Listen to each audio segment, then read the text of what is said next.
আজাদি দিবস 15ই আগস্ট। লেখক হযরতজি নিজেই, হযরতজি তার নিজের নাম শুধু কাজী আবু সালেহ শামসুল আলম দিয়ে রেখেছেন।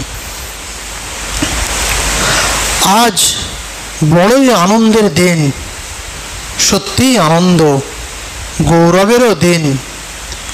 ব্রিটিশ জাতিকে ভারতবর্ষ থেকে তাড়িয়ে বিদেশি প্রভুত্বের অবসান ঘটালাম আমরা। বিদেশি মানুষের গোলাম ছিলাম, বিদেশিদের ফাঁদ থেকে নিজেদের মুক্ত করতেই হবে। পরাধীন জীবনে কোন মুহূর্তে কি হয় বলা যায় না, স্বাধীন জীবনে কোনো চিন্তাই থাকে না। পরাধীনতার শৃঙ্খল কেটে স্বাধীনতার সুখ লাভের জন্য 5 লাখ মুসলমান কাটাইনু বহুদিন সুখ পরিহরি, অনিদ্রায় অনাহারে সপিকায় মন, এই ব্রত গ্রহণ করে শেষ পর্যন্ত অমূল্য প্রাণ দিয়েছিল। কেন? কিসের জন্য? বিদেশীয়রা দেশের অগণিত সম্পদ লুট করে নিচ্ছিল। লক্ষ লক্ষ দরিদ্র মানুষ পেটের অন্ন পরনের বস্ত্র পাচ্ছিল না, পথের উপর শুয়ে রাত কাটাচ্ছিল। শিক্ষার অভাব তো ছিলই, সুচিকিৎসার অভাবেও মারা যাচ্ছিল তারা। সোশ্যালিস্টিক প্যাটার্ন অফ সোসাইটি বলুন আর কমিউনিজম বলুন, এই সমাজ ব্যবস্থাতে আমরা এখন বেশ খাচ্ছি ভালো, পড়ছি ভালো, থাকার কষ্ট নেই, চিকিৎসার কষ্ট নেই, ঠিক তো? আজ আমরা কোথায়? কেউ অন্ন বস্ত্রের অভাবে জীর্ণ শীর্ণ, আবার কেউ কোটি কোটি টাকার মালিক, কেউ শত কোটি টাকার কেলেঙ্কারিতেও জড়িত। তবে আমরা যতই লুটপাট করি, আমাদের টাকা তো এই ভারতের মাটিতেই রয়েছে, ইউরোপে তো চলে যাচ্ছে না।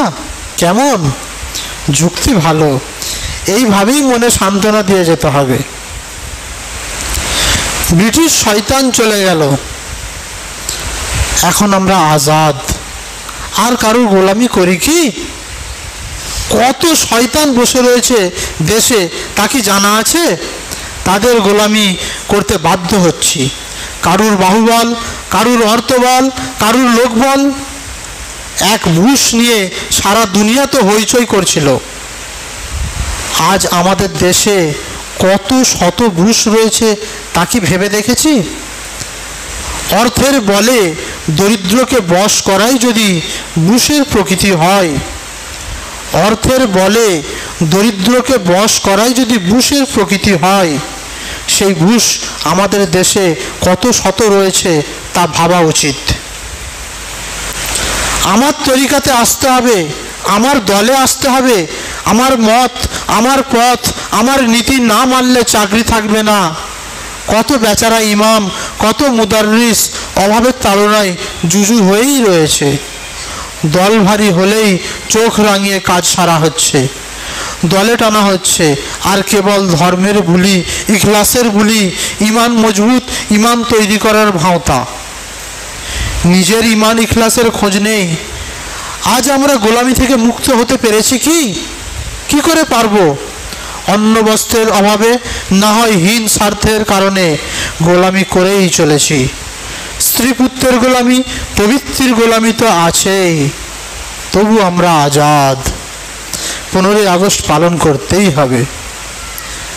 পবিত্র কুরআনে রয়েছে মিন শায়াতিনিল ইনসি ওয়াল জিন, জিন শয়তান যেমন রয়েছে, মানুষ শয়তানও রয়েছে। আমরা মানুষ শয়তানের ফাঁদে আবদ্ধ যেমন, তেমনি জিন শয়তানের শৃঙ্খলেও আবদ্ধ, তবু আমরা আজাদ, স্বাধীন। মহান বিশ্বনবী সাল্লাল্লাহু আলাইহি ওয়াসাল্লাম বলেন, তোমার সবচেয়ে বড় শত্রু তোমার উভয় পঞ্জরস্থির মাঝখানে বিরাজমান, অর্থাৎ নফস, প্রবৃত্তি, রিপু, চলতি কথায় আমরা যাকে বলি মন। এই নফসের গোলামি থেকে স্বাধীনতা লাভ করা বড়ই দুরূহ ব্যাপার। অথচ মহান আল্লাহর এটাই কাম্য যে মানুষ নফসের গোলামি থেকে মুক্ত হোক, আজাদ হোক, তবেই তো আল্লাহর বান্দা বা দাস বলে প্রমাণিত হবে। হযরত মাওলানা মির্জা মজহর জানে জানা বলেন, ইয়া লামুল্লাহ তা বাজানা দো কদম রাহ বেশ নিস্ত, আ একে বার নফসে খুদ ও আ দিগার দার কোয়ে দোস্ত। খোদার কসম, হে প্রেমিক, তোমার প্রিয় আল্লাহকে পেতে গেলে বেশি দূর যেতে হবে না, মাত্র 2 কদম রাস্তার দূরত্ব, লেফট রাইট 2 কদম মারো, ব্যাস খোদাকে পেয়ে যাবে। 1 কদম তোমার নফসের বুকে মারো, 2য় কদম যেই মারবে দেখবে তোমার প্রিয় খোদার গলিতে পৌঁছে গিয়েছো। শুধু 1 কদম নফসের বুকে মারার প্রয়োজন, অর্থাৎ নফসকে দমন করতে হবে, রিপু জয় করতে হবে, মন চাহি জিন্দেগি ছেড়ে খোদার বিহিত পথে চলতে হবে, কাম ক্রোধ লোভ মোহ মদ মাৎসর্য ছেড়ে রিপুজয়ী হতে হবে, নফসের গোলামি ছেড়ে আল্লাহর গোলামি আল্লাহর বন্দেগি করতে হবে, তবেই তো আমরা স্বাধীন, আমরা আজাদ। এটাই হলো আসল আজাদি, প্রকৃত স্বাধীনতা। যুগে যুগে দেশে দেশে নবী রসুল অলি আবদাল সাধু সন্ত সবাই ধর্মের এই মূল কথারই শিক্ষা দিয়ে গিয়েছেন। নফসকে দমন করো, রিপু জয় করো, তবেই তুমি সত্যিকার মানুষ। আল্লাহ পশুর মতো মানুষের মধ্যেও রিপু পয়দা করে দিয়েছেন। Animality plus rationality equal to humanity. পশুত্ব ও বিবেক এই উভয়ের সংমিশ্রণে মানুষ। পশু ও মানুষের মধ্যে একমাত্র পার্থক্য এই বিবেক। মানুষ যখন বিবেক দ্বারা পরিচালিত হয়ে পশুত্বকে বর্জন করবে, তখনই সে সত্যিকার মানুষ। তার উভয় জীবন সফল, দুনিয়াতেও শান্তি আর আখেরাতেও শান্তি ও সাফল্য। শরীয়তের বিধান, নামাজ রোজা জাকাত হজ কুরবানি এসব কেন? মানুষ তৈরির জন্য। মানুষ যখন সমস্ত রিপু জয় করে পরিতৃপ্ত আত্মা, নফসে মুতমাইন্না, সোল অ্যাট রেস্ট, ইংরেজিতে যাকে বলে সোল অ্যাট রেস্ট,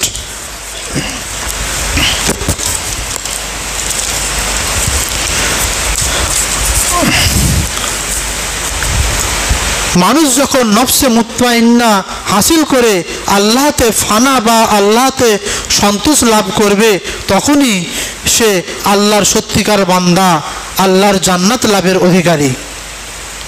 সূরা ফজরের শেষ আয়াতটুকু চিন্তাশীল মানুষের তথা উলামায়ে কেরামদের প্রণিধানযোগ্য। গৌতম বুদ্ধ মানুষের জরা ব্যাধি আর মৃত্যুতে অভিভূত হলেন। তাকে খুবই ব্যথা দিল যে মানুষ জরা অর্থাৎ বার্ধক্যে, ব্যাধি অর্থাৎ রোগে আর মৃত্যু এই সবের কবলে পতিত হয়।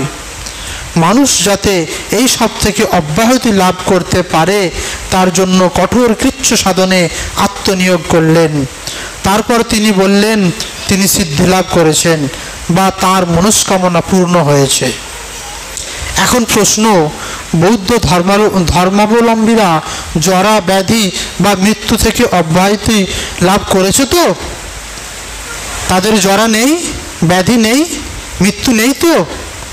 যদি বলেন সবই আছে, তাহলে গৌতম বুদ্ধের সাধনার ফল কি হলো? তিনি তো বললেন সাধনায় সিদ্ধি লাভ করেছেন। তাহলে তিনি কি মিথ্যে কথা বললেন? তা তো হতে পারে না। এমন একজন সাধু সন্ত সাধক মানুষ মিথ্যে বলেন কি রূপে? তিনি তার শিষ্যদের ভিক্ষুক বানাতে রইলেন। সারাদিন ভিক্ষে করে এনে সন্ধ্যেবেলা রান্না করো আর খাও। এতে কি হবে? অহংকার বিদূরিত হবে, কাম ক্রোধ লোভ লালসা কিছুই থাকবে না। হোমিওপ্যাথি ওষুধের আবিষ্কর্তা স্যামুয়েল হ্যানিম্যান বলেছেন, সমস্ত রোগের আদি বীজ সোরা। আর সমস্ত আউলিয়াদের সাধু সন্তদের শতসিদ্ধ সিদ্ধান্ত হলো সমস্ত আধ্যাত্মিক রোগের আদি বীজ হলো অহংকার। সৃষ্টির শুরুতে দেখুন আল্লাহ হযরত আদমকে ইলম দিয়ে আলেম করে পয়দা করলেন এবং অগণিত ফেরেশতাদের আদেশ করে বললেন আদমকে বড় বলে মেনে নিতে, যাকে পরিভাষায় বলে সাজদা করা। সমস্ত ফেরেশতারা আল্লাহর আদেশ মেনে নিয়ে আদমকে বড় বলে মেনে নিলেন, কিন্তু ইবলিস 8 লক্ষ বছর ইবাদত করেছিল, তাই তার মনে অহংকার পয়দা হয়েছিল। সে এই আদমকে কেমন করে বড় বলে মানতে পারে? সেজন্য লজিক্যাল আর্গুমেন্ট দেখালো সে আগুন থেকে পয়দা আর আদম মাটি থেকে পয়দা, সুতরাং আদম কি করে বড় হতে পারে? মহান আল্লাহ অন্তর্যামী, তিনি ইবলিসের মনের খবর জানতে পেরে তার ওই অহংকারের কারণে তাকে চির অভিশপ্ত করে দিলেন। আল্লাহর ইচ্ছা ছিল ইবলিস যত বড়ই আবিদ হোক না কেন, তাকে এই আলিম হজরত আদমের সামনে নতি স্বীকার করতে হবে, তবেই তার জীবন সফল হবে। এটাই সুন্নাতুল্লাহ, খোদাই নীতি।